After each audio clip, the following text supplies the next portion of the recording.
Bom,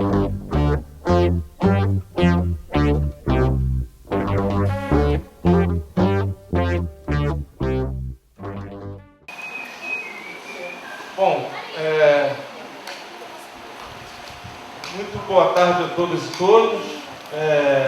Gostaria de declarar abertos os trabalhos aqui no segundo seminário escolar de pesquisa e iniciação científica, que é uma iniciativa, né, do nosso grupo de pesquisa, né, que atualmente é um grupo registrado no Diretório de Pesquisa do CNPq, sob o nome de Laboratório Escolar de Pesquisa e Iniciação Científica.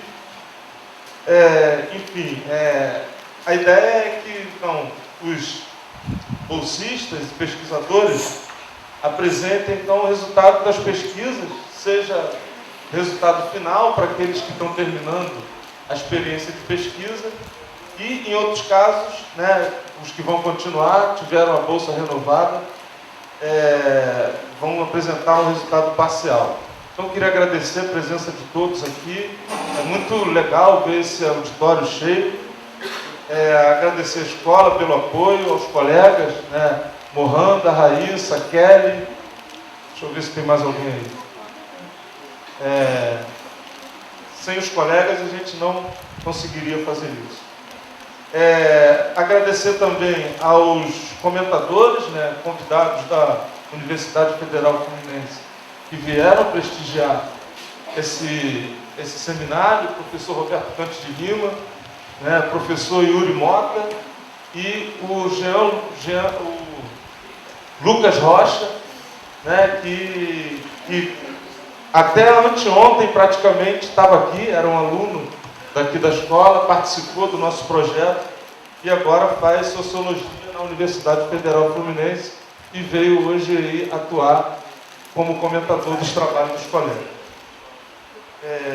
E agradecer também aos nossos pesquisadores iniciantes aqui, né? Cada um vai ter um tempo de fala para apresentar aí a sua pesquisa.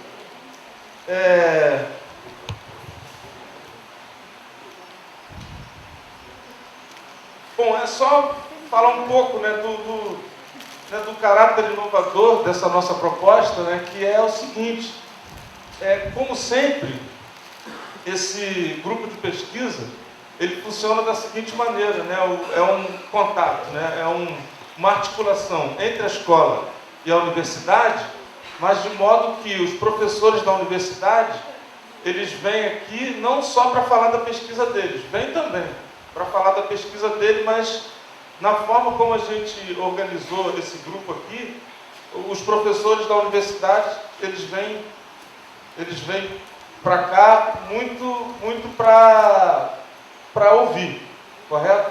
Eles vão ouvir a pesquisa dos colegas, orientar, né, como é o trabalho de orientação lá na universidade. E registrar também aqui a valorosa presença do Kleber, né, da PROP, né, da UF, que é a pessoa, né, esse ali que é o Kleber, gente, que ajuda vocês nos trâmites aí. Tinha convidado ele e ele falou que ficaria muito feliz de conhecer vocês, né? Valeu mesmo, Kleber. Bom, então, sem mais delongas, né, depois, no momento oportuno, eu apresento, né, 2 credenciais aí dos nossos convidados. Então, a ideia é que os colegas aqui apresentem o trabalho deles. Eu vou chamar em ordem alfabética, ok? E aí cada um vai ter em torno de 10 minutos para apresentar o resultado das suas pesquisas. Eu tenho uma plaquinha aqui, quando faltar 20 minutos, eu levanto para vocês terem uma ideia, tá? E aí depois os comentaristas vão tomar o seu assento lá naquela poltrona e fazer então os comentários. Quando tiver faltando 2 minutos, eu vou avisar. São 10 minutos. Quando tiver faltando 2, eu aviso. Isso. Bom, então vamos lá. Eu fiz uma conta metafísica.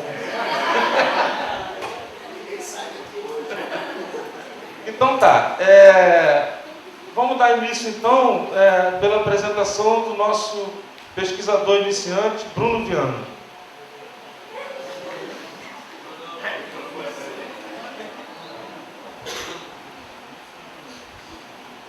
Olá, boa tarde a todos e a todas. Muito obrigado pela presença de todos vocês aqui, especialmente do meu amigo Luiz e do pessoal ali. Obrigado dos professores da UF que vieram aqui e a professora Raíssa. Eu tenho 16 anos, meu nome é Bruno Viana, Viana com 2 N's. Desculpa, é que falar Viana com 2 N's já está no automático, sempre acontece. Assim como um problema entre os alunos e as empresas de transporte público no início de todos os anos letivos. Quem é ou foi aluno de escola pública sabe o drama que é para conseguir o Rio Card. Enquanto a gente não consegue o Rio Card, a gente usa a declaração escolar, que não é reconhecida por todos os motoristas. Nem sempre porque eles estão de mau humor e não querem deixar a gente entrar pela porta de trás, mas por causa da falta de comunicação entre a SEDUC, a Secretaria de Educação, e as empresas de transporte. Chegando aqui no colégio, já com o meu Rio Card em mãos, depois de um tempão, eu conheci o grupo de pesquisa, o LEPIC, e descobri que eu poderia falar sobre os problemas dos alunos do ensino médio e escrever o que eu estou passando aqui. E eu decidi escrever sobre o transporte público e fiz uma pesquisa aqui no colégio com 160 alunos, acho que quase todo mundo aqui participou, e descobri que 80% dos alunos dependem de transporte público. E desses 80%, 69% deles tiveram problemas com o Rio Card. E isso gera diversos reflexos no colégio, como alunos que chegam atrasados, alunos que nem vêm para a escola e alunos que perdem boa parte do primeiro bimestre, que é quando isso acontece, porque não tem dinheiro para pagar passagem para vir para o colégio. Aconteceu comigo, eu tive que vir e voltar a pé. Como a minha pesquisa é muito pequena e acabou de começar, eu pretendo aumentar esses dados, tornar meio que para a escola inteira ou então para o estado, acho que não consigo isso, mas para causar um maior impacto na SEDUC, para ver se a gente consegue fazer eles mudarem alguma coisa, que é um problema que seria facilmente resolvido com a comunicação. A SEDUC não se comunica com a empresa de transporte, a empresa de transporte não está nem aí para o aluno que fica em casa e não vai para a escola por causa deles, e a gente continua levando esse problema com o Rio Card como uma coisa normal, como algo que acontece. Só isso.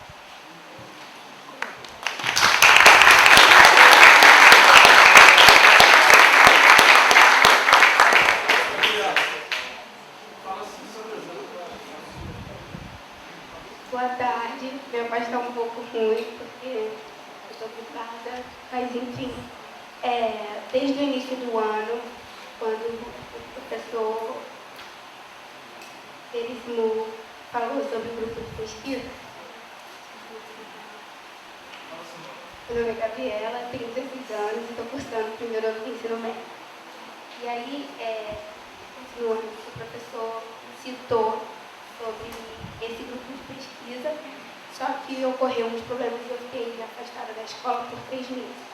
Mas assim que eu voltei, eu procurei ele e a primeira reunião que eu fui no grupo foi sobre esse seminário que está acontecendo e logo me interessei e vieram várias ideias na minha cabeça. O meu tema é o bullying. O bullying é um anglicismo do verbo to bull.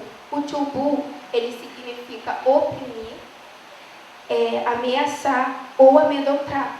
E o bully significa valentão, né? Que é o termo usado para as pessoas que praticam essas violências, sejam em grupo ou individual. E 20% das pessoas que praticam bullying sofrem bullying. Elas se sentem desvalorizadas e andam sempre em grupo.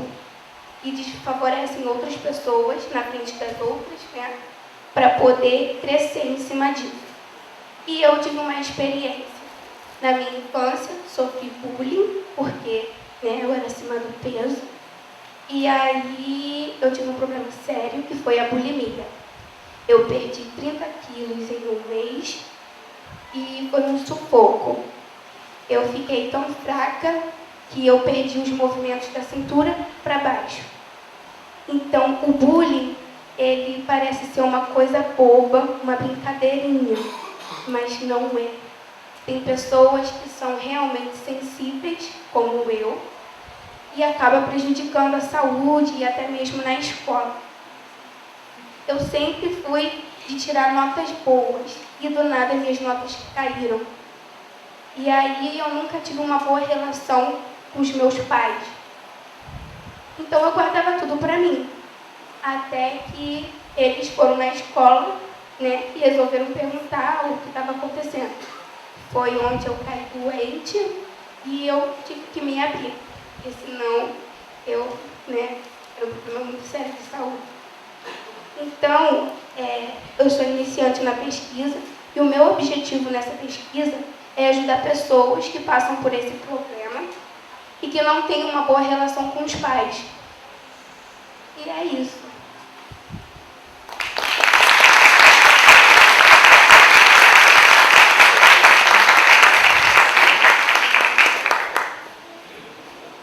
Jean. Olá, muito boa tarde a todos.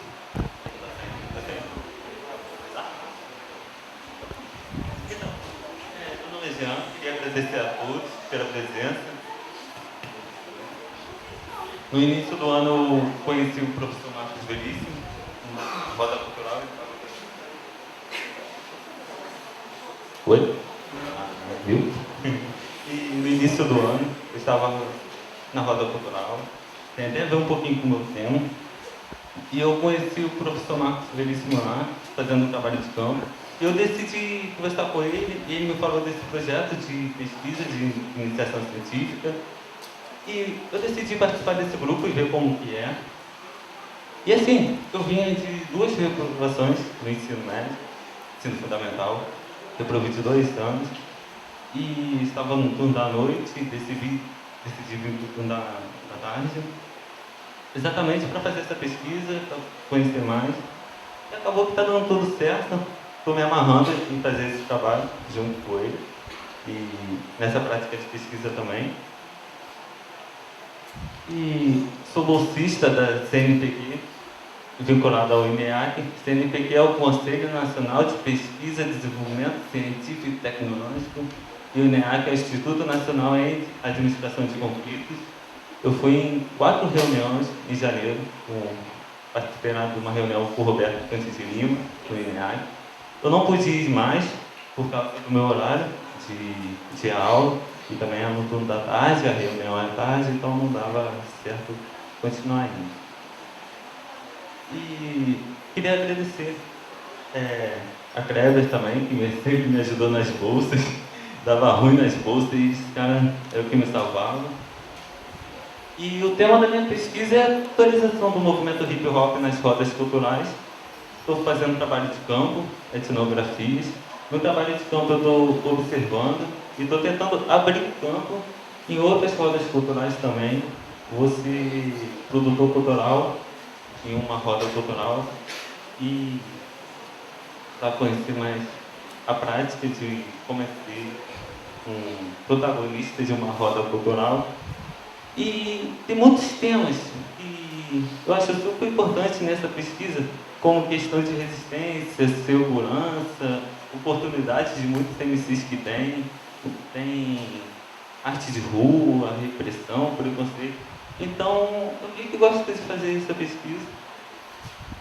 Eu acho que é isso. Eu não terminei ainda está em desenvolvimento. Já tenho um resumo meio que pronto. E agora é passar para Marcos e ver o que a gente vai fazer.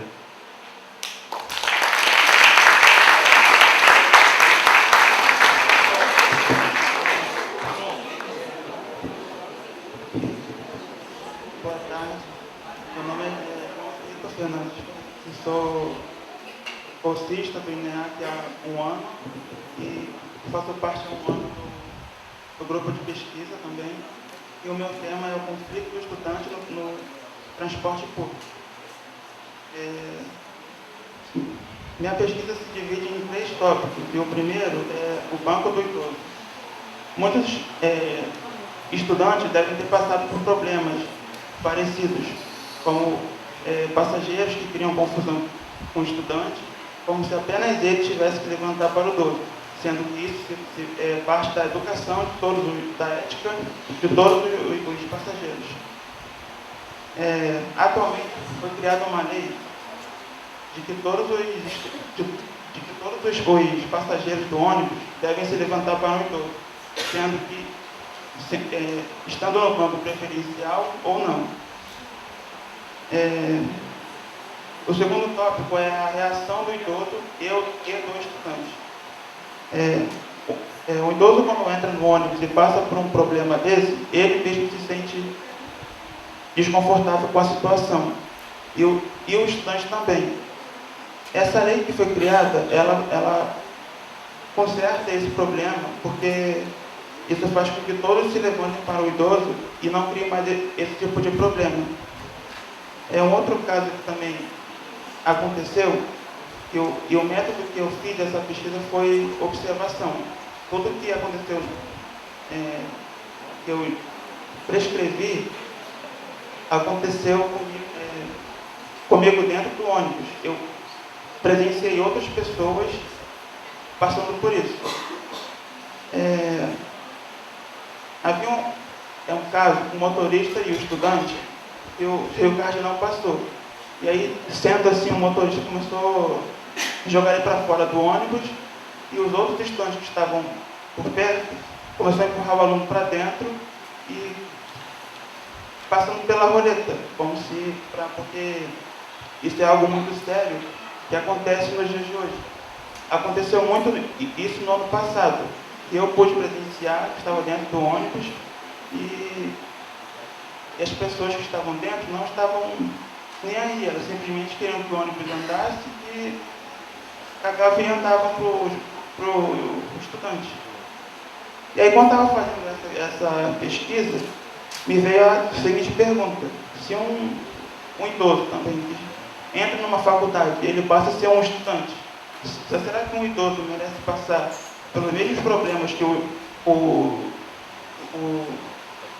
estudante?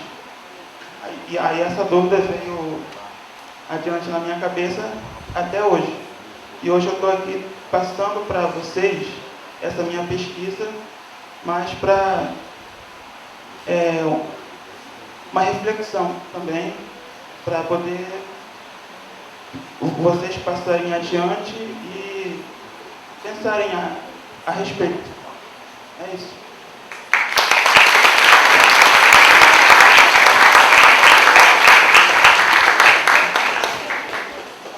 Boa tarde, meu nome é Matheus Oliveira e o nome do meu orientador é Pedro Heitor de Barros Geraldo. O trabalho de campo feito por mim, orientado pelo meu orientador e pelos professores supervisores, consistiu, por opção minha como pesquisador iniciante, em dar continuidade ao trabalho de campo no ambiente da fila do refeitório.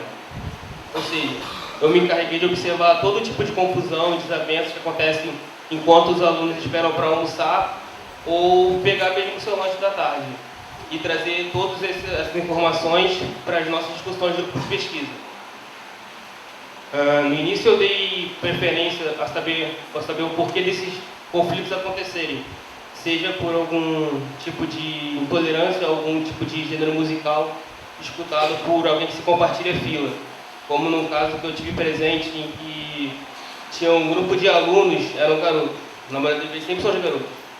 Eles estavam com uma daquelas caixinhas de som via Bluetooth, e o que me chamou a atenção foi em si a letra da música que estava tocando, que fazia apologia à violência, às drogas, enfim. E da minha parte eu achei isso bem desrespeitoso, não só pela letra em si, mas porque eu acho que foi um ato bem antiético, e também porque eu acho que uma fila deveria ser feita por indivíduos, não por pessoas. Tem também a questão de furar fila, só que eu não vou entrar nesse termo hoje não, talvez por outra oportunidade eu fale. Depois de um tempo fazendo essas pesquisas de campo e levando para nossas discussões do curso de pesquisa, uma dessas reuniões a gente pensou, será que só acontece coisa ruim na fila? Não, cara, também acontece coisa legal, também tem um lado da sociabilidade, como os vínculos de amizade que são criados. Por exemplo, sabe quando algum amigo seu está na fila, aí você chega quando ele está conversando com alguém, daí você chega e começa a conversar com essa outra pessoa também. Então, isso pode ser dado como um vínculo de sociabilidade. Isso também entra na questão de fura-fila, só que, como eu falei, eu não vou entrar nesse quesito hoje não. Tem também as tias do refeitório, que estão sempre tratando a gente com carinho, pelo menos comigo, né? Estão tratando sempre a gente com carinho, com apelidos carinhosos, como meu príncipe, etc. Não, eu particularmente gosto, né? Eu me sinto especial, mesmo sabendo aquelas falas com todo mundo, né? Mas eu gosto. Bom, gente, a minha pesquisa ainda está em andamento. Eu não dei um ponto final ainda por uns motivos pessoais aí meu. E uma coisa que eu esqueci de falar é que esse tema da fila foi iniciado por um ex-aluno aqui do Walter, o Lucas Rocha, que está hoje aí como comentarista. E, se eu não me engano, ele foi aluno bolsista PIBIC 2016 e 2017. E agora ele está fazendo sociologia lá na UF. E quem sabe se alguém quiser pegar a minha pesquisa e dar oportunidade ano que vem, ou nos próximos anos, vou me sentir bem contente. E é isso. Boa tarde a todo mundo e obrigado pela oportunidade aí.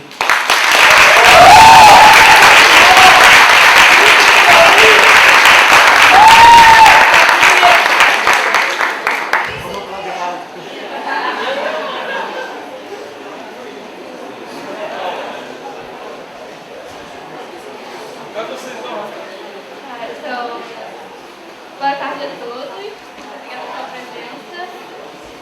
Meu nome é Rafaela e eu sou terceira do ensino médio. Então, a minha pesquisa se propôs em pensar os conflitos que tem na escola de uma maneira diferenciada. Tipo, muitas vezes a gente passa pela escola, é uma forma tão natural, sabe? A gente entra pelo portão, vai, recarrega o celular, o cartão, bebe água, depois vai pra sala. A gente faz isso sempre no modo automático. E minha pesquisa se baseia em olhar isso de outra forma. E achar coisas que antes a gente não dava tanto, não ligava tanto. E trazer, ver de outra forma e assim poder achar conflitos que ninguém percebia. Aquilo lá existia, mas estava lá e incomodava. Mas ninguém ligava para aquilo, porque se tornou uma coisa tão natural, tão normal. E então, eu tive essa ideia de fazer esse olhar assim, diferenciado para coisas do cotidiano, quando eu peguei um texto que o professor passou, chamado Ritos Corporais dos Nasciremos, do Horace Miller. Ele tratava de um autor que falava sobre os ritos de pessoas da tribo Nascirema passados. E como exemplo, eu peguei uma frase onde ele falava que as mulheres colocavam suas cabeças em fornos para se acharem bonitas. Que era praticamente... Sabe quando você vai fazer permanente no cabeleireiro? Você coloca aqueles negócios no cabelo? Então, era tipo isso. E ele desnaturalizou aquilo de uma forma tão incrível, uma linguagem tão diferente, que você parecia só uma tribo que tinham costumes masoquistas para se sentirem bonitos. E no final você via que não era nada disso, que era coisas que a gente fazia no nosso cotidiano e que passávamos todo dia e ninguém percebia que era, visto de outra forma, aquilo era muito estranho. E então, eu peguei dois problemas, que foram coisas que eu percebi e, de certa forma, me incomodou. Primeiro foi a falta da evolução na forma de ensino. Que sempre a gente vê as tecnologias avançando em vários lugares e ajudando as pessoas a melhorarem e tal. Então, a minha pesquisa sobre as formas de ensino era que eu tinha observado que, às vezes, os professores não se importam tanto se o aluno está aprendendo. Eles se importam mais em explicar a matéria, tirar dúvidas se o aluno tiver e depois dar como matéria dada. Mas realmente não se tratava de saber se o aluno estava percebendo, conseguindo entender aquela linguagem que o professor estava tendo com ele. E eu achava mais fácil, via com facilidade dos alunos, em aprender com outros alunos que tinha uma linguagem semelhante e mais simples e prática de ensinar de aluno para aluno do que simplesmente o professor falando lá sempre. E a conclusão que eu levei a isso seria de o professor, na forma de ensino, o professor colocar sempre um aluno como o protagonista, tipo, o professor identificar os alunos que têm essa vocação para ensinar e colocar ele como protagonista, e ele dá as aulas. E o professor teria mais esse trabalho de orientar aquele aluno e de auxiliar qualquer dúvida que os outros alunos tivessem e tudo mais. E a outra vertente foi a forma, tipo, o físico da escola, digamos assim, né? Porque todo dia a gente passa por 5 portões até chegar à sala de aula. E isso era uma coisa que eu, tipo, particularmente não ligava muito, porque na minha outra escola era assim, também tinha que passar por várias portões até chegar na sala de aula. E inicialmente isso não me incomodava, mas aí eu percebi, conforme o passar do tempo, que às vezes eu brincava, né? Quando a gente descia para o intervalo, falava sobre coisas como hora do banho de sol dos prisioneiros. Porque não era assim. Porque, tipo, eram muitas trancas que você passava até eu me sentia, de certa forma, presa. Então, com isso, eu meio que levei essa visão problematizada sobre isso. E eu perguntei, né, tipo, se era realmente uma coisa que estava pela nossa segurança. E, tipo, eu achei que, sim, alguns portões são para nossa segurança, mas a necessidade de todos eles estarem lá, eu acho que não. Tipo, seria por quê, então? Por organização. Porque a Roberta tem um trabalho, tipo, muito grande, fechar todas as portas e também para evitar a movimentação dos alunos dos andares superiores. Acho isso válido, mas ainda não é um motivo certo para ter aquilo. Então eu fui pesquisar outros motivos para portões estarem lá, mas eu não tive outro pensamento sobre isso. Então eu acabei pensando que tipo, a gente podia diminuir a quantidade de portões e tornar a escola de uma forma convidativa para chamar os alunos para quererem realmente assistir a aula e mudar essa coisa de ter que obrigar os alunos a ficarem em sala de aula, terem que o tempo todo, sabe, os alunos serem pressionados a se manter dentro da escola ou num ambiente que eles não se sintam tão à vontade, eles estão só por pressão, entendeu? Mas ainda não tive, tipo, uma conclusão desse pensamento, porque foi uma dúvida que surgiu, mas ainda não cheguei a ir muito a fundo sobre essa. E aí?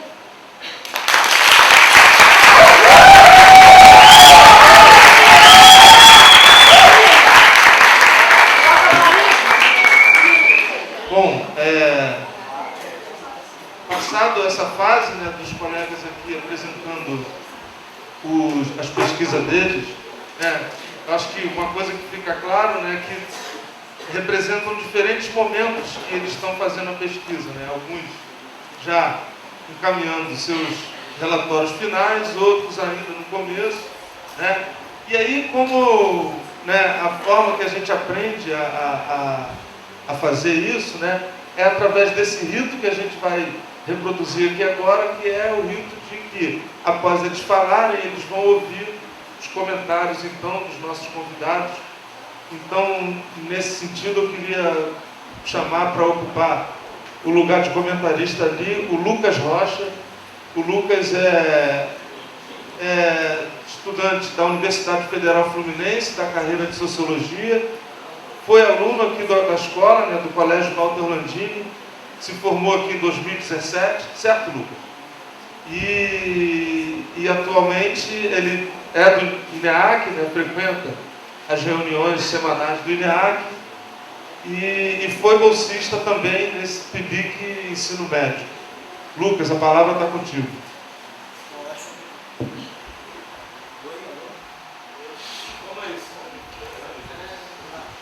Alô, foi, esquece. Eu esqueço que tem que ligar o microfone. Bom, a minha apresentação o Veríssimo já fez, então não tenho nem muito a comentar nesse caso. Eu gostaria de parabenizar, inclusive, a coragem de estar aqui no palco, apresentando, que eu sei que é um processo de nervosismo muito grande. Eu estou nervoso também, então é algo que vai perseguindo ao longo da vida, por assim dizer. Fazendo um comentário de forma geral, até pelo tempo, não teria como comentar um por um, senão demoraria horas aqui e o pessoal ia me matar. Valeu.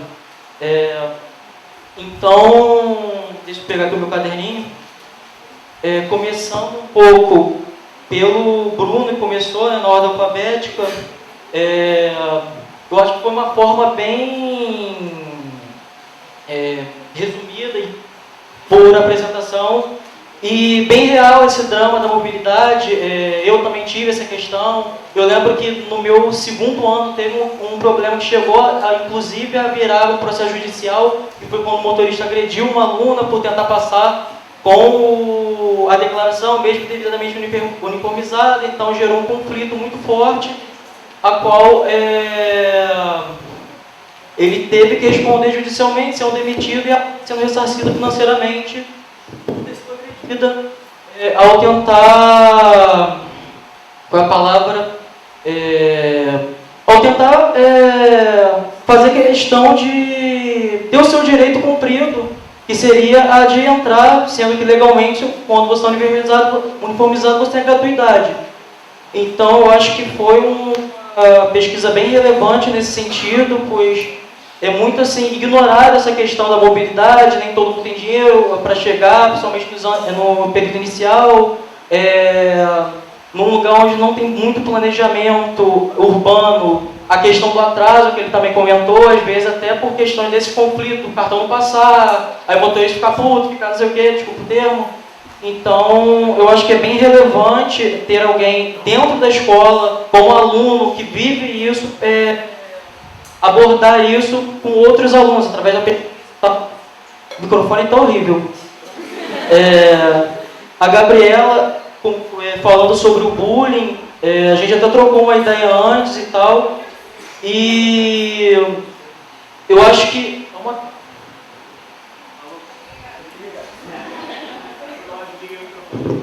Som agora com 2 microfones, se um falhar o outro está aqui.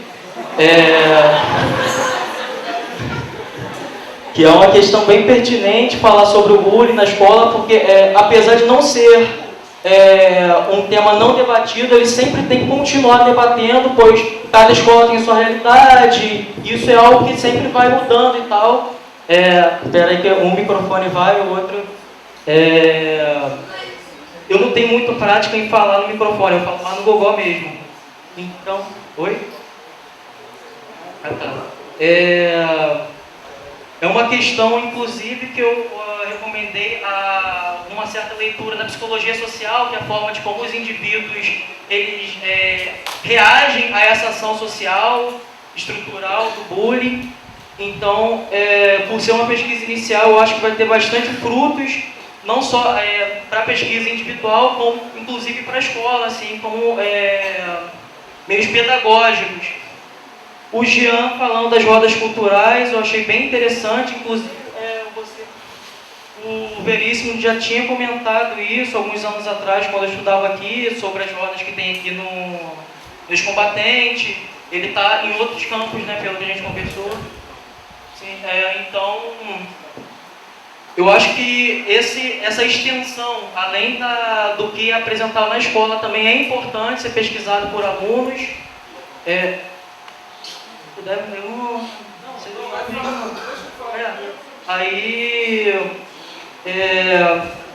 E essa questão de pertencimento ao local, que muitas dessas rodas culturais são compostas por gente que se pertence a esse tipo de movimento e tal, eu acho bem interessante ele ter tido esse interesse em ir fazer pesquisa de campo, que é algo mais complicado do que parece, para conhecer melhor como se dão esses processos, as relações com as pessoas em volta que moram próximo a essas rodas, relações de preconceito dessas pessoas, o porquê desse preconceito ou não.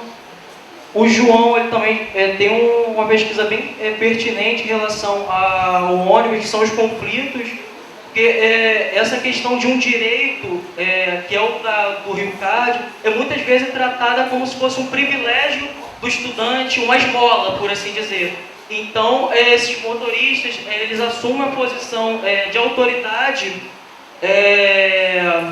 e ficam nesse conflito. Não são todos os motoristas, claro, tem alguns que só estão seguindo o que a empresa passa, outros com os próprios passageiros também, que tem essa lógica de achar que é esmola e tal, então sempre acho que é obrigação maior do estudante de cumprir certas etiquetas do que os demais passageiros, sendo que é uma ética geral, esse ato de levantar para alguém com mais idade e tal, até porque uma hora você vai chegar nesse ponto, então é bom ter essa empatia, e é sempre interessante trazer essa reflexão, porque o ônibus o transporte público, aqui em São Gonçalo é o ônibus, mas tem as barcas e outras, metrô, é algo que está sempre no nosso cotidiano, então é sempre bom pensar nessas relações como algo além, usando o termo naturalizado, algo muito normal.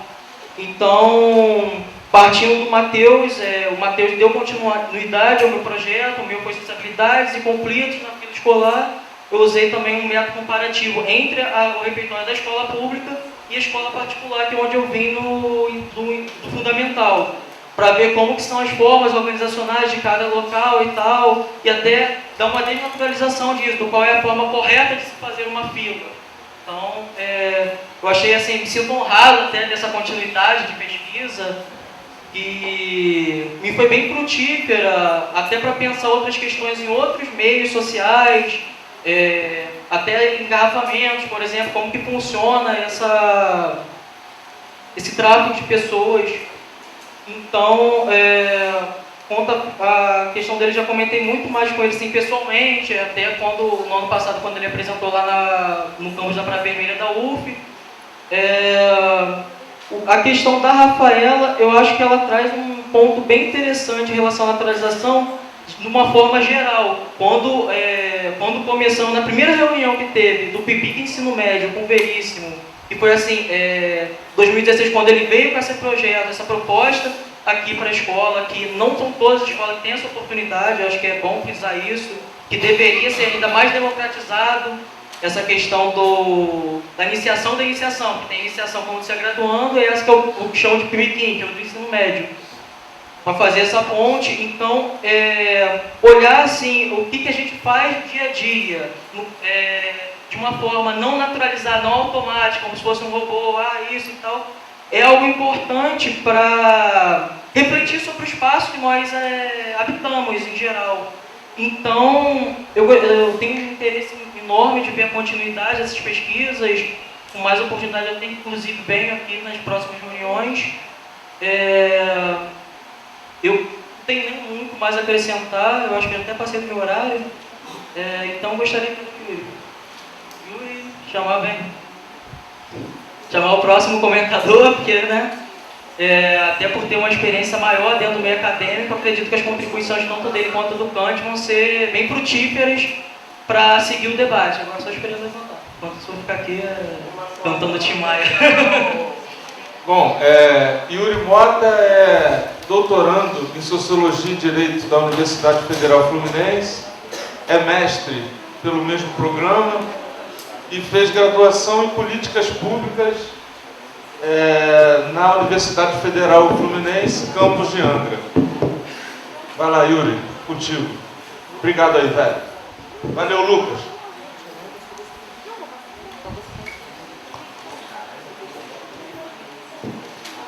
Bom, gente, boa tarde. Meu nome é Yuri, como o Veríssimo falou. Queria, antes de mais nada, parabenizar pela organização do evento, parabenizar o grupo de pesquisa, parabenizar também a escola, todos os professores, todos os alunos que estão aqui presentes. Enfim, essa é uma iniciativa muito importante. E aí me surpreendeu muito ter visto esse auditório cheio, Imaginei que ia ser numa sala e tal. E aí fiquei muito feliz em ver que está todo mundo aqui prestando atenção, a galera está filmando, todo mundo aplaudindo, comentando. Enfim, parabéns mesmo. Bom, acho que dispensa apresentações, né? Você já falou minha formação, então eu vou pular logo porque eu sou de uma cidade pequena, né, de Minas Gerais, onde não tem faculdade perto. Então, essa ideia de fazer faculdade é uma questão que você tem que se deslocar, tem que morar fora, tem que passar por processos de separação da vida familiar. E, enfim, eu nunca tinha ouvido falar, quando eu estava no ensino médio, né, que não faz tanto tempo, enfim, de 5 anos que eu saí do ensino médio, 6 na verdade. Eu nunca tinha ouvido falar em academia, né, nunca tinha ouvido falar em pesquisa, e nunca tinha ouvido falar que isso poderia ser uma profissão ou um mercado de trabalho, né. Bom, eu fiz política pública e quando eu estava me formando eu não tinha a mínima ideia do que eu ia ser, né? Então eu estava no final da graduação, já tinha terminado o ensino médio, estava no final da graduação, pronto para defender o TCC e não tinha a mínima ideia do que eu ia ser. Então, enfim, esse é um papo que a gente pode trocar mais ideia depois sobre os cursos, né? Política pública, segurança pública, ciências sociais, que os cursos que estão disponíveis aí na Universidade Federal Fluminense, que eu tenho um pouco mais de conhecimento sobre. Mas, enfim, vocês estão tendo aqui nesse auditório, principalmente as pessoas que estão apresentando o trabalho, estão tendo contato com a universidade muito cedo. E isso é uma coisa que é muito rica, né? Bom, então eu vou fazer alguns comentários gerais, né? Pensar algumas coisas que todo mundo apontou, e depois eu vou fazer comentário de cada trabalho, né? Um por um. E, bom, vou tentar ser bem breve. Mas, enfim, a primeira coisa é justamente isso, né? Pensar na pesquisa como mercado de trabalho, né? Enfim, eu imagino que vocês tenham diferentes vontades de fazer diferentes cursos, né? Então, enfim, a gente tinha conversado com a Gabriela, tinha falado que queria fazer medicina, enfim. Em todos os cursos, você tem a opção de fazer pesquisa, né? De fazer uma pós-graduação e de ter a pesquisa como mercado de trabalho. E todo mundo colocou aqui também problemas que todo mundo vive, né? Então você apontou o problema que você viveu, o problema que você viu, a bulimia, enfim, problema que você viu. Todo mundo apontou aqui problema que vocês próprios vivem. E a outra coisa que eu queria falar, que aí, já que eu estou nesse espaço, enfim, quando eu tinha a idade de vocês e estava no ensino médio, eram poucas as oportunidades de falar em público, né? Então tomem isso como um exercício, né? De pensar isso como um treinamento, né? Então eu acho isso muito importante. De controlar também, enfim, vocês têm o tempo de fala. O Veríssimo, ele aponta uma plaquinha com o tempo que está faltando, entendeu? Então, essa parada de falar é um exercício. Então, vocês podem pensar em controlar, né?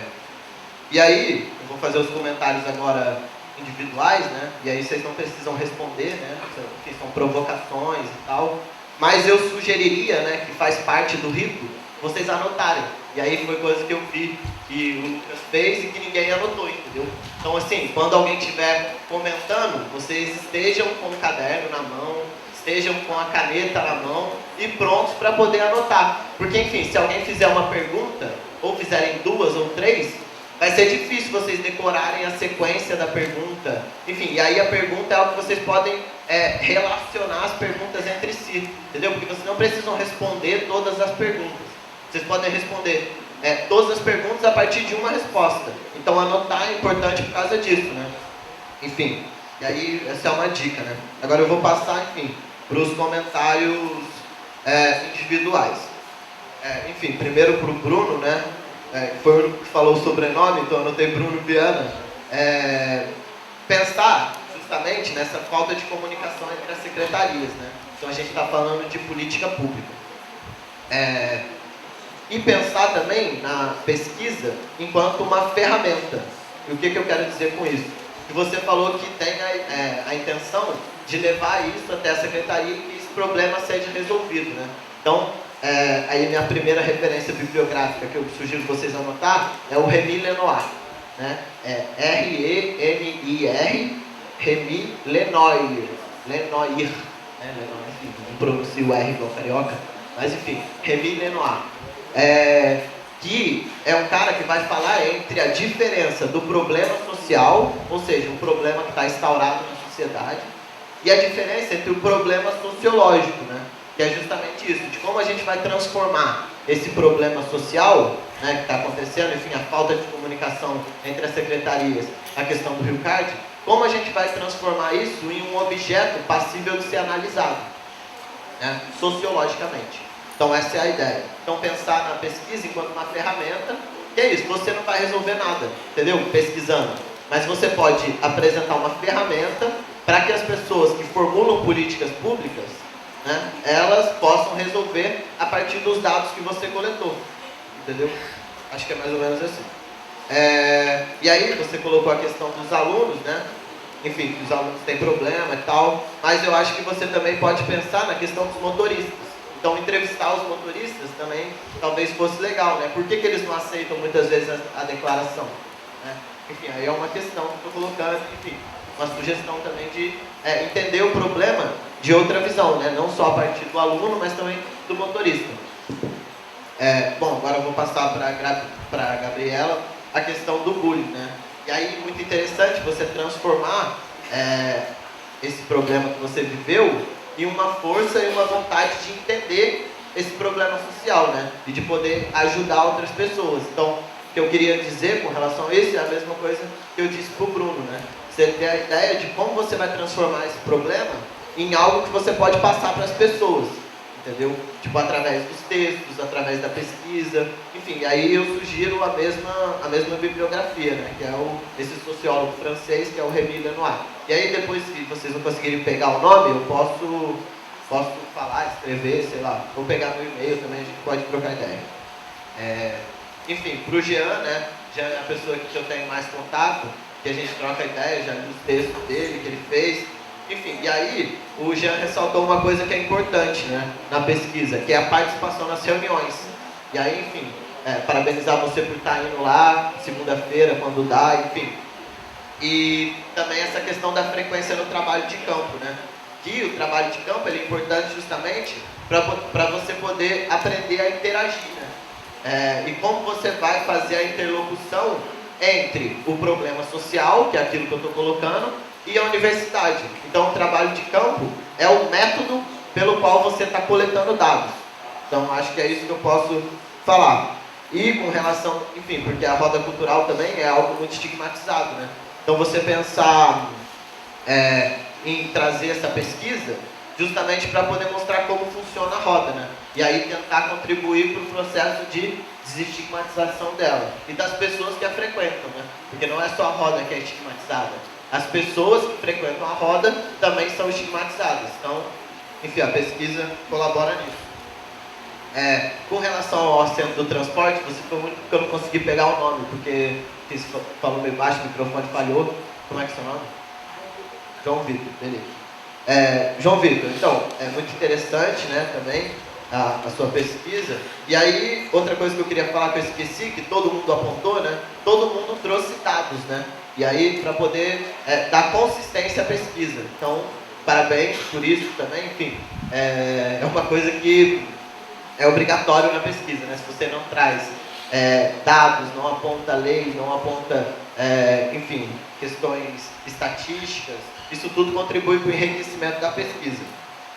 Mas aí a questão da lei, quando você disse, eu acho que a ideia pode ser o quê? Pensar se o que está na lei é o que acontece na prática.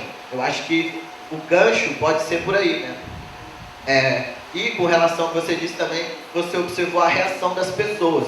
Então, com relação à reação, eu acho que a gente está tratando de comportamento, né? Comportamento das pessoas.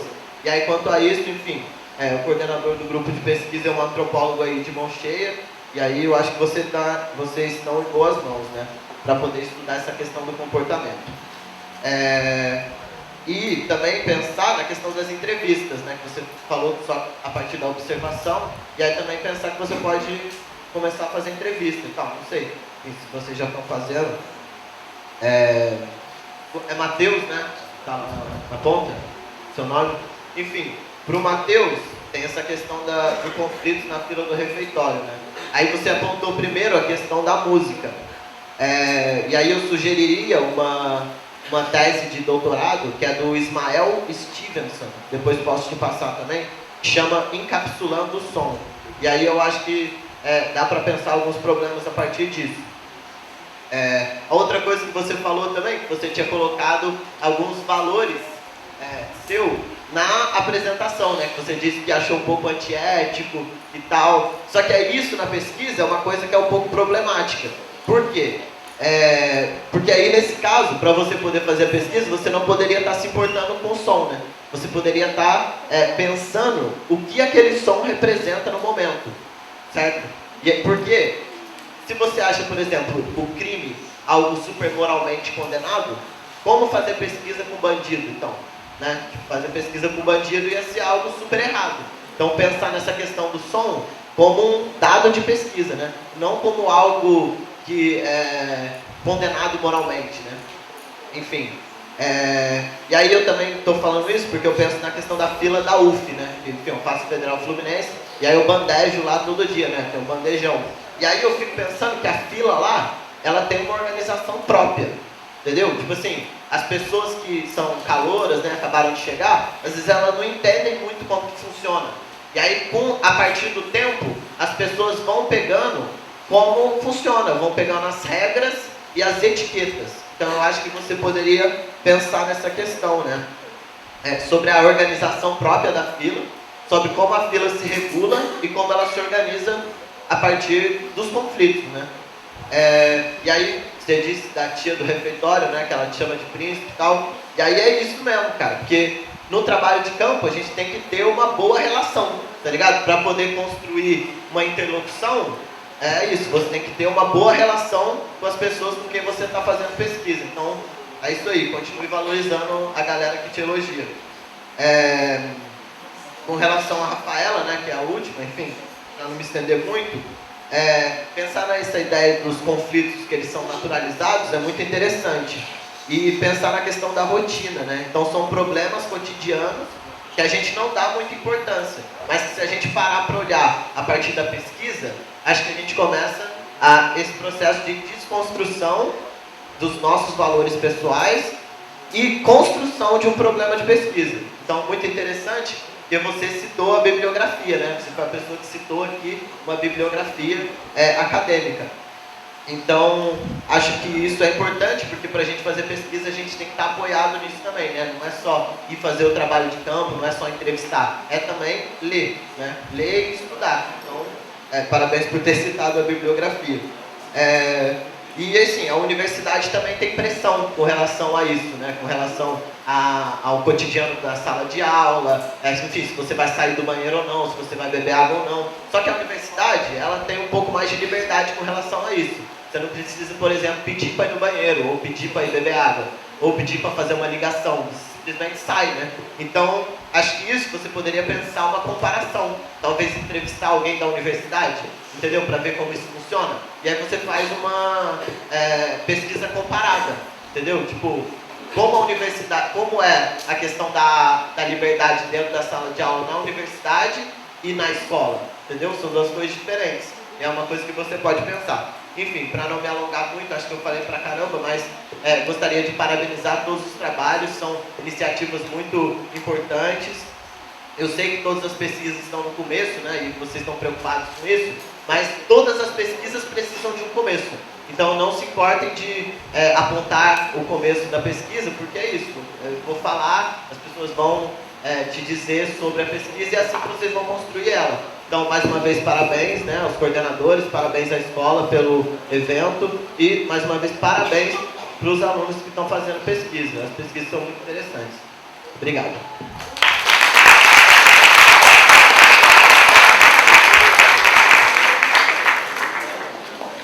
Vamos chamar agora o professor Roberto Cantes de Lima, que é coordenador do Instituto de Estudos Comparados em Administração de Conflitos.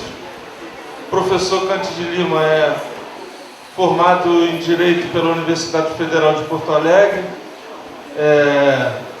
do Rio Grande do Sul, aliás, mestre pelo Museu Nacional e doutor pela Universidade de Harvard. E atualmente ocupa uma cadeira na Academia Brasileira de Ciência.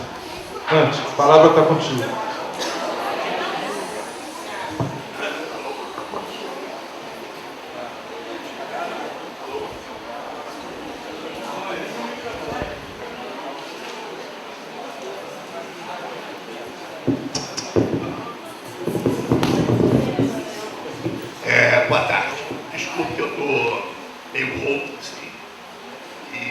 microfone rouco um negócio complicado. Bom, inicialmente eu queria dar os parabéns, né, a todos vocês, os alunos que se entusiasmaram nesse programa de iniciação científica, né, do ensino médio, o Marcos, que dispôs de orientá-los, os professores também do colégio que fizeram o espaço, o estímulo, né, que os alunos pudessem, inclusive, vir aqui, né, todos vocês que vieram aqui a segunda vez, eu venho aqui, assim, o auditório está sempre cheio.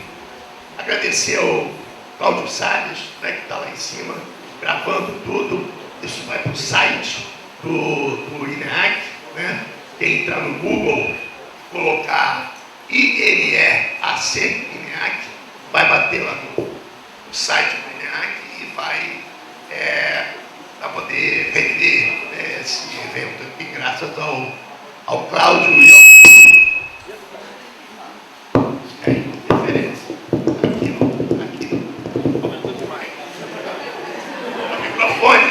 deixou aquele microfone ligado ali. Não tem que desligar, não deixa. Aumentou muito.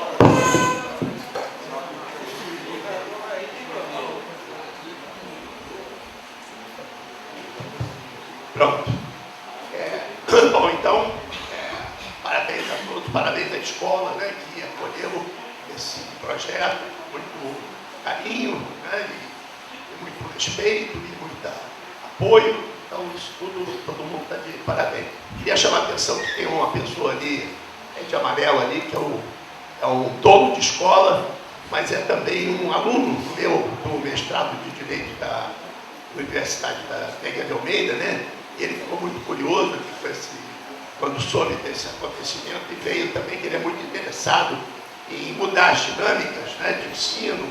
Então, um cara todo cheio de ideias nessa área, e ele veio para cá e eu achei muito interessante ele querer prestigiar o nosso evento, né?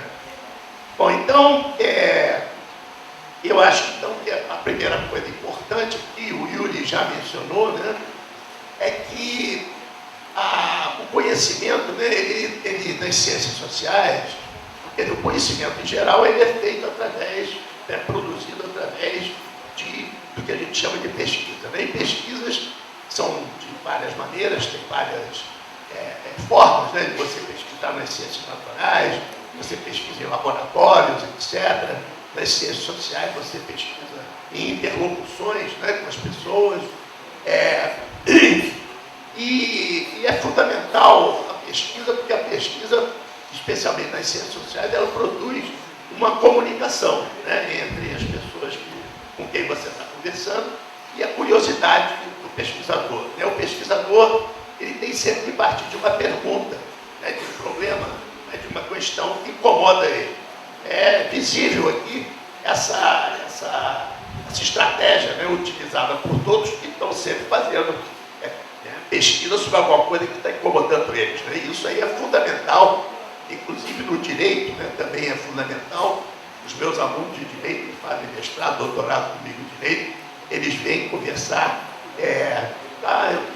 estou muito incomodado com isso, ótimo, então vai fazer pesquisa sobre isso. Então, eu não gosto daquilo, ótimo, você não gosta, vai lá estudar uma coisa que você te incomoda, né? Porque isso vai trazer o seu conhecimento sobre aquilo e um conhecimento qualificado, você vai qualificar com a opinião das outras pessoas que estão envolvidas no problema, como o Yuri, né, que ressaltou aqui o negócio do motorista, né? Eu diria também do dono da empresa, né, da FEBRABAN, né, daquela negócio da Federação do Transporte, não é isso? E tal, quer dizer, a Secretaria de Educação, envolveria todos esses setores numa conversa, perguntar por que tem tanto problema e tal, e pensar qual é o problema de cada um deles com relação a isso e a representação que eles têm com relação a isso.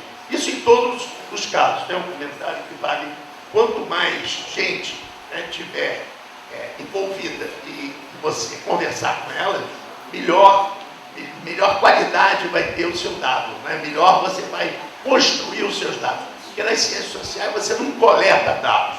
Quem coleta dados nas ciências naturais, na medicina, o cara vai lá, tira o sangue seu para fazer o exame, etc. A gente não, nós construímos os dados. Construímos os dados junto com os nossos interlocutores, que são as pessoas que estão pesquisando. Então, isso aí dá uma qualidade ao dado muito importante, porque ela é compreensível e mais, vamos dizer, e mais legítima, né, diante de todos aqueles que colaboraram com a pesquisa. Quanto mais gente, inclusive de diferentes opiniões, colaborar com a pesquisa, melhor. Né, porque o que nós queremos é colocar sob descrição um determinado problema. Né, e por que a gente faz isso? Porque a explicitação dos problemas, especialmente dos problemas invisíveis ou invisibilizados por alguma circunstância, né, circunstância estrutural, institucional, etc., que nem o colega ali falou por último, né, os 5 portões para entrar na escola, né, quer dizer, uma coisa que todo mundo passa pelos portões e não liga. Eu fico impressionadíssimo toda vez que eu tenho que passar pelos portões. Eu acho isso uma coisa, né, é uma solução, certamente, tem razões, mas é uma coisa interessante explicitar isso, né, por que eles existem e se realmente todos eles garantem a segurança que eles pretendem garantir. Né? Então, é isso mesmo.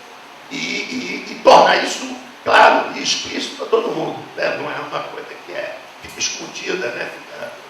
Não sei, mas pode ser que seja isso, pode ser que seja. Então, o conhecimento, através da pesquisa, ele foi feito para elucidar e explicitar questões. O que acontece com essa explicitação? E outra.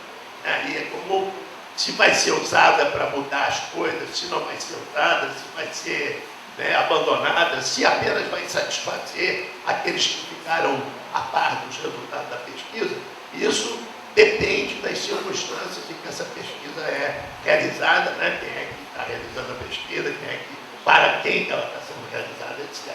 Mas é fundamental, principalmente, o que a gente chama de coisas tradicionais, quer dizer, coisas que a gente não tem consciência, ela citou no cinema aí, né? Quer dizer, a gente levanta, faz uma banho, veste e tal, e não sabe por que está fazendo aquilo, né? Não pensa naquilo.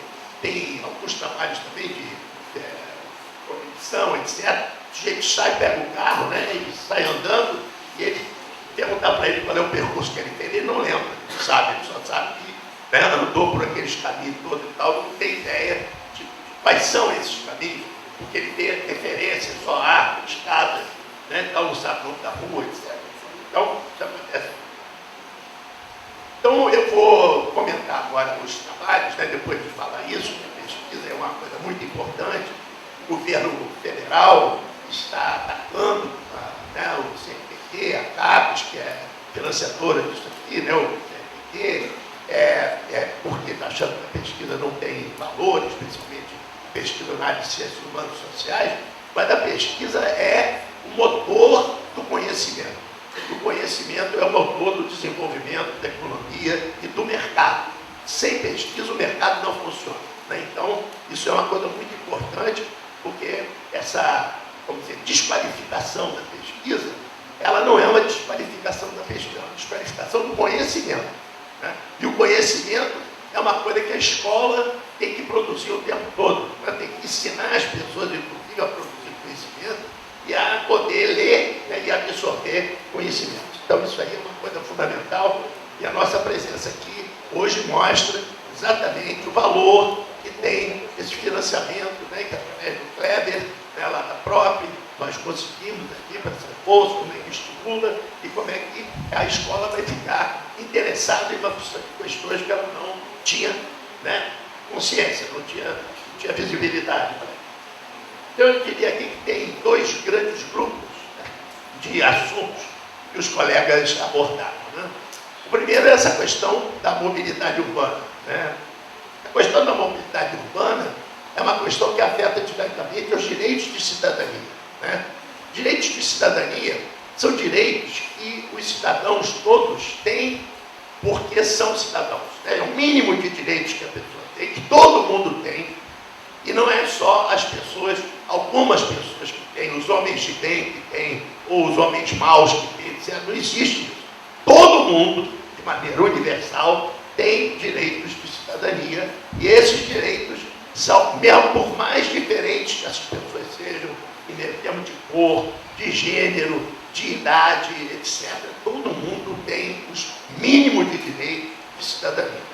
Na tradição ocidental burguesa, né, das revoluções burguesas da França, dos Estados Unidos, né, no final do século XVIII, nasce essa ideia desses direitos universais para as pessoas. Então, o direito iguala todo mundo formalmente para o mercado desigualar. Então, o mercado desiguala, mas o direito é igual. No Brasil, infelizmente, o nosso direito desiguala frequentemente, né? E vocês veem aí nessas notícias todas, se é que vocês acompanham, né, nesses julgamentos todos aí, tem a vida, a Lava Jato, tem um pessoal que é julgado de um jeito, tem um pessoal que é julgado de outro, fizeram a mesma coisa, mas um vai julgado de um jeito, outro vira julgado do outro, um fica numa prisão X, outro fica na prisão Y. Esses direitos todos estão inscritos na lei, por incrível que pareça, e são direitos de desigualação. Então, no Brasil, o direito desiguala antes do mercado, né? Então, ele guarda para si uma espécie de vamos dizer assim, ethos imperial, não é isso? Que é o negócio do império brasileiro, né? O Brasil, quando virou um Estado independente, né, em 1822, não virou uma república, virou um império. Então, no império tinha nobres, tinha plebeus e tinha os escravos, que eram semoventes, que eram como se fossem animais domésticos ou domesticados. E isso impediu que os direitos civis se instalassem no nosso país de maneira universal, quer dizer, assim, sejam iguais para todo mundo. E impediu também que os tribunais se tornassem os defensores desses direitos de todo mundo, né? Então, na faculdade de Direito, você aprende o direito constitucional, que no Brasil tem dois tipos de componentes, né, de elementos da estrutura social. Os que nascem no Brasil, que são os nacionais, e os que são cidadãos, que é quem vota.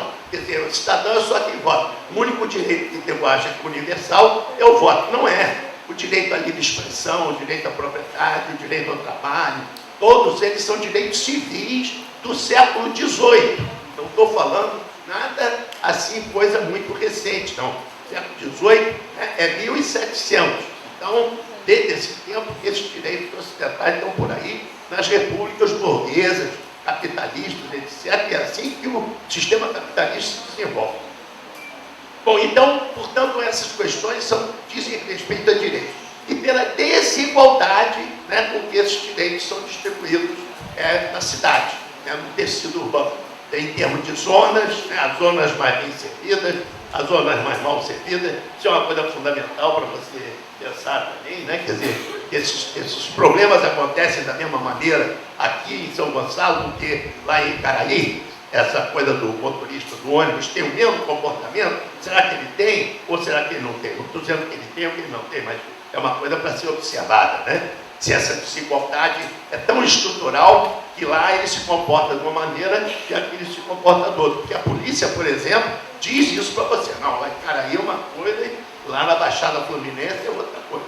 Né? O comportamento não é o mesmo e tal, e explica direitinho para você por que não é, etc. Então, seria interessante ver isso também, né? Assim como também o comportamento dos passageiros, né? Eu sou velho, de vez em quando uma mocinha levanta para me dar lugar no ônibus. Eu fico todo assim, não sei se eu aceito, não sei se eu digo para ela sentar, tal, não sei o quê. Não é isso? Mas acontece muito comigo também. Esse negócio de eu até hoje não tenho aquele cartão para andar os velhos andarem no ônibus, né? Porque nas barcas e no metrô eu mostro a carteira e não paro. Mas no ônibus esse negócio de mostrar a carteira é um inferno. O cara tem que entrar por trás, mostrar a carteira, o motorista não abre, aí dá uma confusão danada. Como eu ainda estou trabalhando, eu acho assim que eu me dei ao trabalho de ir lá, lá na rodoviária, né, lá naquele terminal, né, para apanhar o meu cartão. Então, qualquer dia desse, eu vou lá. Então, por exemplo, também há diferenças nesse transporte, não só no tempo que eles levam, mas na qualidade do transporte, né? Eu, por exemplo, que moro em Caraí, trabalho ali no centro da cidade, no Gravatá, no centro, eu pego o 47 para ir ali, que é um ônibus refrigerado, tem, né? Agora, esse mesmo 47, ele tinha o 30, e o 30 já não é, que vai para Santa Rosa, já não é tão refrigerado quanto o 47, todos os ônibus são refrigerados, o 30 nem todos. E outro dia eu peguei o 22, gente, no verão, que estava um inferno de calor, todas as janelas abertas, não adiantava nada e tal. Então essas diferenças, né, elas não são aleatórias. Elas não estão, nego não bota um ônibus sem refrigeração para andar lá em Carazinho, né? Mas bota em São Gonçalo, mas bota na Zona Norte, no Fonseca, no Barreto, né, e tal. Então, explicitar essas coisas, né, é importante. E isso você um dia pode levar, né, para ser entrevistado num jornal. Olha só, tem uma desigualdade aí, prefeito, tem que prestar atenção nessas coisas e tal, né? Por quê? Reivindicar direitos iguais para os cidadãos que são iguais e a mobilidade urbana que eles são iguais. Isso. Então isso que eu acho que tem a ver esse grupo de direito, inclusive quando mencionou, né, essa roda, né, cultural, etc., né, que também é uma coisa de você, como é que se diz, criar, né, um sujeito genérico que é objeto de preconceito. Então todo mundo que está lá é igual, todo mundo que está nessa roda é bandido, é maconheiro, é não sei o quê, é isso, é aquilo, e as pessoas acabam aceitando esse rótulo, né? Elas não podem aceitar esse rótulo, tem que transformar o Claudinho, inclusive, tem um programa lá, né, de fazer um programa lá em Niterói, que ele trabalha com a prefeitura lá, a roda cultural, convidíssimo e tal. Dia 10 de setembro tem, já com o Marcos Felício aí. 10 de setembro, lá na entrada da Cantareira. 10 de setembro, quem gosta de roda cultural, 10 de setembro, em frente à Cantareira, vai rolar aí uma coisa para dizer que a cidade está valorizando isso, está dando força, né, para as diferenças. Porque a democracia e o mercado, ele se faz através de diferenças, né? E da igualdade de direitos que os diferentes têm uns com relação aos outros, né? Há outro grupo de pesquisa, né, sobre as rotinas escolares, né? Eu diria primeiro o seguinte: a escola, né, não ensina só conteúdo, né? A escola também ensina civilidade, né? Ensina também comportamentos coletivos, vamos dizer, de civilidade. Não são civis por oposição a militares, mas são civis com relação aos cidadãos. Esse é o comportamento de cidadania. Porque a educação que nós recebemos em casa, ela é desigual né? Cada família é uma família, cada grupo é cada grupo. Por isso que as pessoas têm muitas diferenças, né, de criação doméstica, vamos dizer assim. Mas a escola é a única criação universal que você tem, que deveria atingir todos os cidadãos, infelizmente não atinge, deveriam atingir todos os cidadãos e exatamente dar a esses cidadãos todos uma formação, né, homogênea com relação a essas questões da civilidade, né?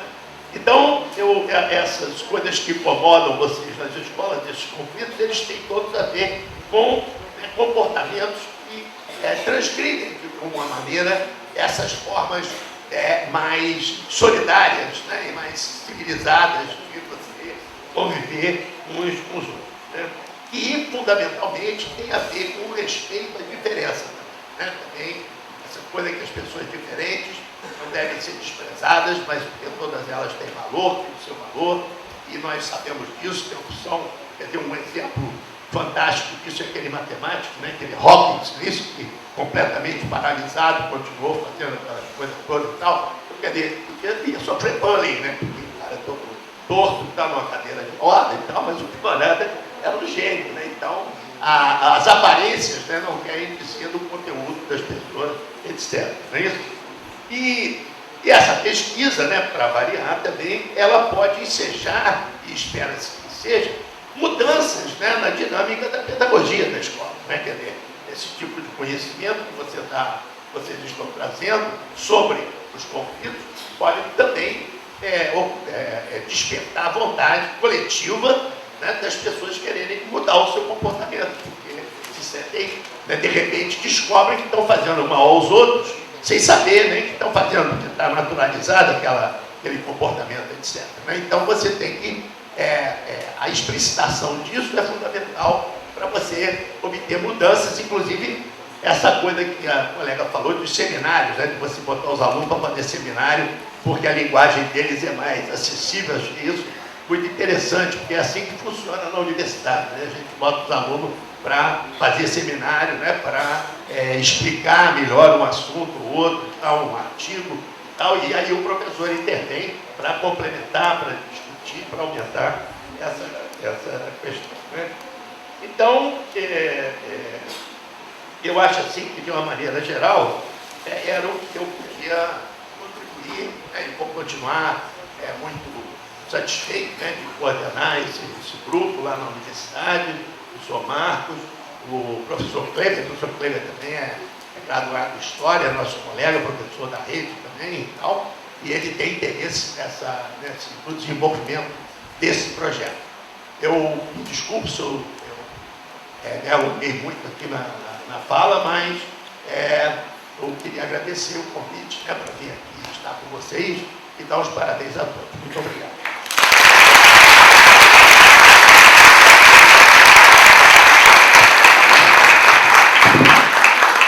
Obrigado, Cândido. Bom, como não houve, assim, perguntas diretamente para os nossos pesquisadores, eu vou sugerir que a gente abra, né, para quem quiser fazer perguntas, né, que possam dirigir diretamente aos colegas.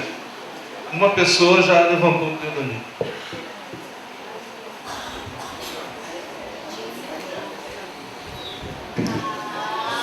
Licença, boa tarde. Eu queria primeiro pedir desculpas pela ignorância, mas eu gostei muito do seu tema.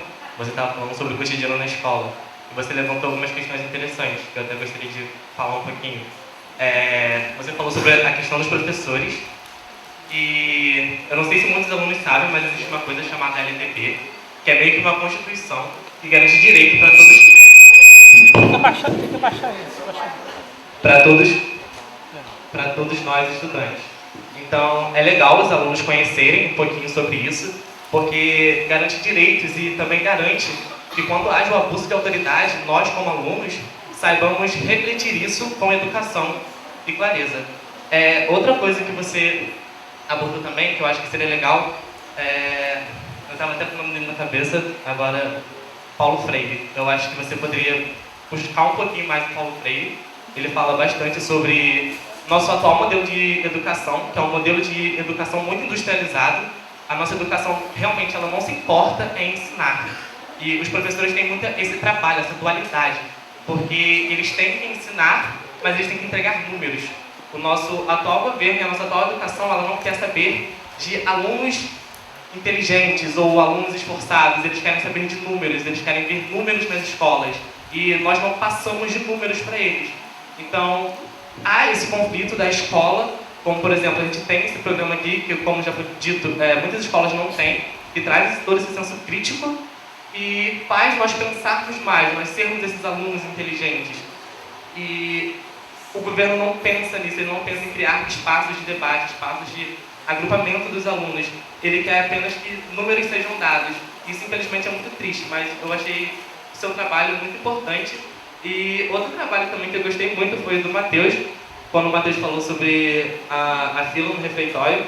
Outra coisa que eu queria atentar é como nós alunos e como eu menino, eu vejo todo dia quando eu vou para a fila do refeitório que nós garotos, muitas das vezes deixamos pouquíssimo espaço para as meninas. E isso incomoda elas demais. Então eu queria até mesmo fazer um pedido, porque vamos supor que caibam 6 pessoas enfileiradas em minha reta. Pelo menos dessas 6 pessoas, 5 são meninos e uma é menina, ou seja, elas têm um espaço muito pequeno. Não é só questão de dar espaço, mas também ajudar, galera. As meninas não gostam de tanta proximidade, até por uma questão de educação e também uma questão de equidade. Vocês têm que dar o espaço delas também. Então, por favor, se organizem mais um pouquinho na fila para deixar isso mais preservado, se possível. Não querendo puxar muito assunto, mas parabéns, eu acho que é um assunto também que deveria ser muito debatido, muito interessante. E, bom, é isso, eu acho que sobre os outros assuntos todo mundo já tem bastante a oferecer e a comentar também. Muito obrigado, parabéns, pessoal.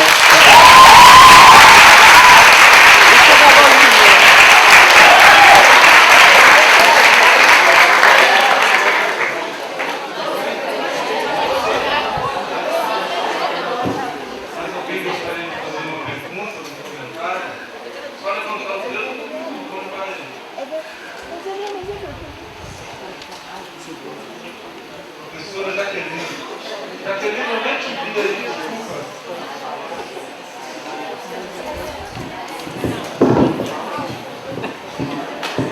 Obrigada.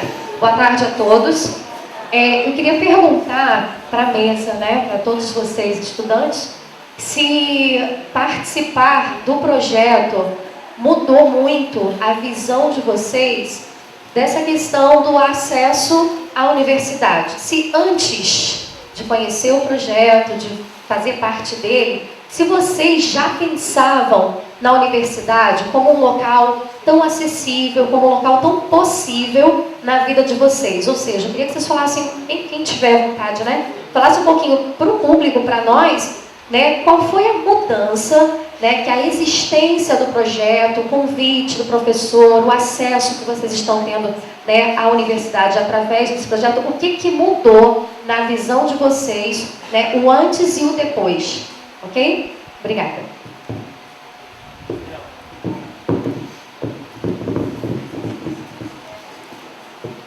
Tem mais alguma pergunta? Boa tarde, meu nome é Caís, sou professora de Sociologia da casa.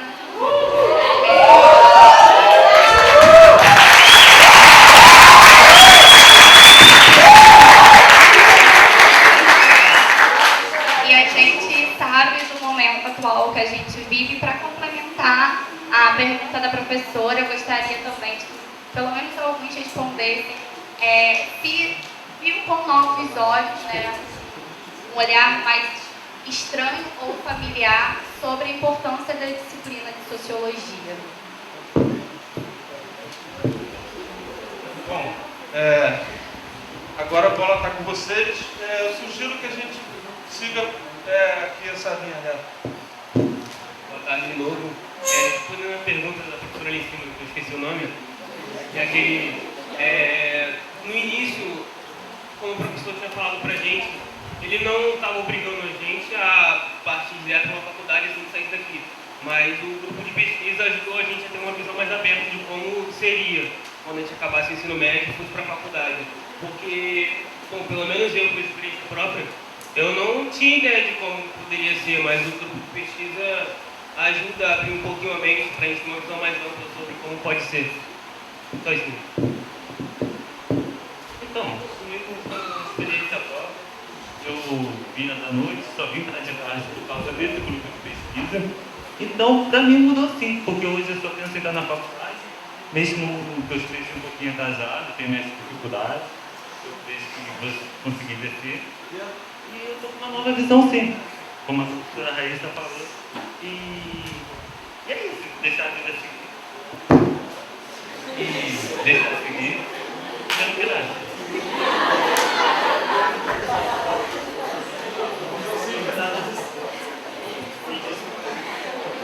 Respondendo também a pergunta dela, eu nunca pensei que eu estaria tão próximo, assim, muito cedo da universidade, mas o meu objetivo sempre foi, né, atingir a faculdade.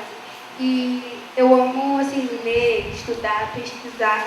Então, assim, dentro desse grupo está sendo só coisas boas. Eu estou aprimorando meu conhecimento, abrindo a minha visão. E cada dia que passa eu vejo que não é só uma pesquisa, é um aprendizado que talvez possa não só ajudar as pessoas, mas também a mim mesmo. Então, eu nunca soube que eu realmente queria fazer a faculdade, mas eu tinha certeza que eu queria entrar em uma. Então, a importância de ter ido visitar a faculdade, o grupo de pesquisa e tudo mais foi muito importante, né? Porque não sabia como seria, tipo, nada. Só queria entrar lá e depois que eu estivesse lá eu ficar, tipo, o que eu estou fazendo aqui? Eu não sei. É meio que isso, e isso me ajuda bastante a conhecer mais esse ambiente. E sobre a importância da sociologia, eu achei muito importante porque desenvolve na gente um olhar mais crítico, não só sobre as coisas que estão acontecendo ao nosso redor, no centro político ou dentro da escola, como o nosso cotidiano, tipo em casa e tudo mais. Respondendo uma das perguntas, sempre gostei mais de humanas e exatas. Então, a matéria de sociologia e o grupo me fez ter mais mente aberta, mais argumentos e me fez ter mais compromisso com as coisas. Então, esse grupo me fez muito bem e eu pretendo continuar cada vez mais para frente. Então, universidade, a palavra que a gente fala dá tão frio na barriga. Então, respondendo as duas perguntas, eu sempre tive a universidade, filósofos, sociólogos como, sei lá, sombreado. Quem são as pessoas? Quem são os filósofos? Quem são os sociólogos? O que é a universidade, né? Eu nunca soube disso. Quando eu entrei aqui no colégio, tendo aula da professora Caíssa, maravilhosa, depois o professor Veríssimo, lá no grupo de pesquisa, eles me aproximaram muito da universidade, fizeram pensar que isso é pra gente, é pra mim. Antes eu achava que, sei lá, a universidade, quem frequentava a universidade? O pessoal que mora em Caraí, o pessoal que tem dinheiro, mas não, a universidade é feita pra gente entrar. E, respondendo a pergunta da professora, não, a sociologia, pra mim, virou tudo, sei lá, ficou fundamental pra mim depois que eu comecei a ter aula com ela, e ela mostrando que é importante que a gente vive isso a todo momento, sabe? Pra gente partir do senso comum, sair disso e chegar a um conhecimento embasado. Um grupo de pesquisa. Meu primeiro contato com a universidade, com o professor Veríssimo, foi quando ele me levou para assistir a tese... Não, o negócio do defesa de mestrado da Munique, lá na universidade, e eu cheguei lá, entrei, e as coisas acontecem. Uma coisa que, sei lá, eu achei que precisaria marcar um dia, todo mundo chegar com roupa formal. Não, aconteceu igual está acontecendo aqui agora. E acho que sempre acontece, né? Acontece muito mais que está acontecendo todo dia lá. Uma coisa que eu achei que precisaria de uma cerimônia enorme para acontecer, e que poucas pessoas passavam por isso, acontece. Acontece e a gente nem vê.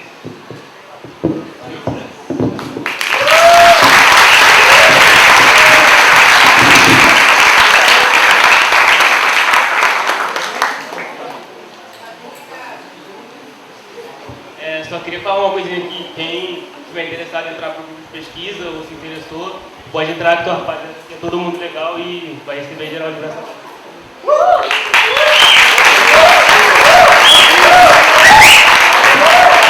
Bom, valeu, Matheus, por lembrar de falar isso que eu estava me esquecendo.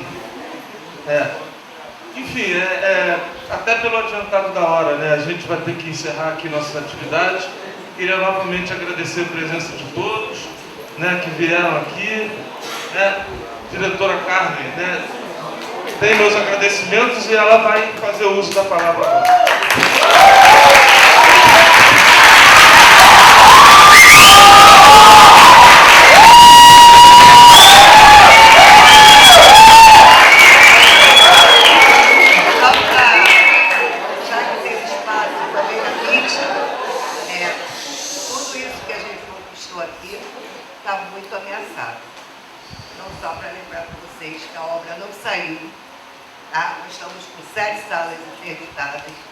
Os nossos laboratórios não estão funcionando desde 2015. A biblioteca está sendo utilizada como sala de aula, o auditório também. O secretário esteve aqui nesse espaço no dia 24 de junho e disse que a obra sairia até um mês e hoje já tem 38 dias. Né? Esteve aqui junto com o deputado Renan Ferreirinha, que representa na ALERJ a Comissão de Educação, e a gente está muito preocupado, porque ano passado, quando eles interditaram as aulas, as aulas já tinham começado, então a gente teve que garantir esses espaços alternativos para vocês. Agora, uma escola de ponta, igual o Walter, ano que vem não começar com 7 turmas de manhã e 7 turmas da noite, à tarde, é um impacto no município. É uma coisa muito séria que está acontecendo e a gente está vivendo só de promessa e enrolação. Porque eles não vão abrir turma para a gente botar aluno no auditório nem no refeitório.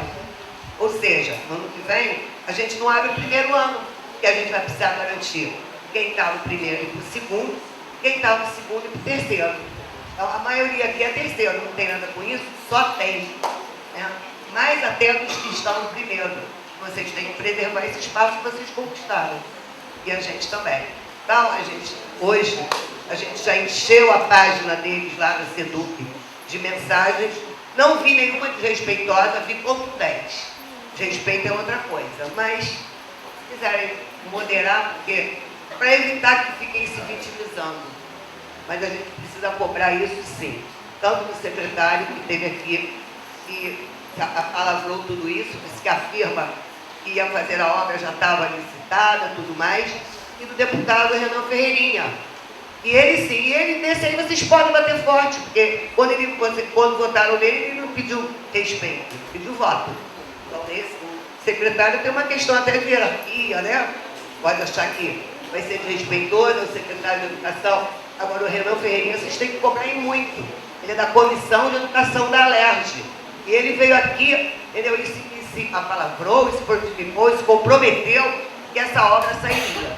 Então, só estou lembrando, nós estamos num espaço de busca de conhecimento, vocês estão bem reflexivos, para que vocês reproduzam isso, encher as caixas de mensagem, cobrar e para a imprensa.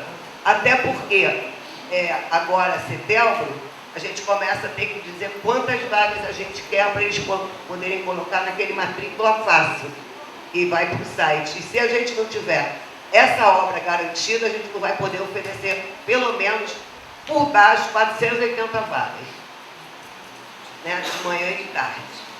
Então, é um impacto muito grande no município que quase nem tem escola de ensino médio, né, com essa estrutura aqui. Era só isso, tá, gente? Eu agradecer que eu tenho orgulho de você, que todo mundo já sabe.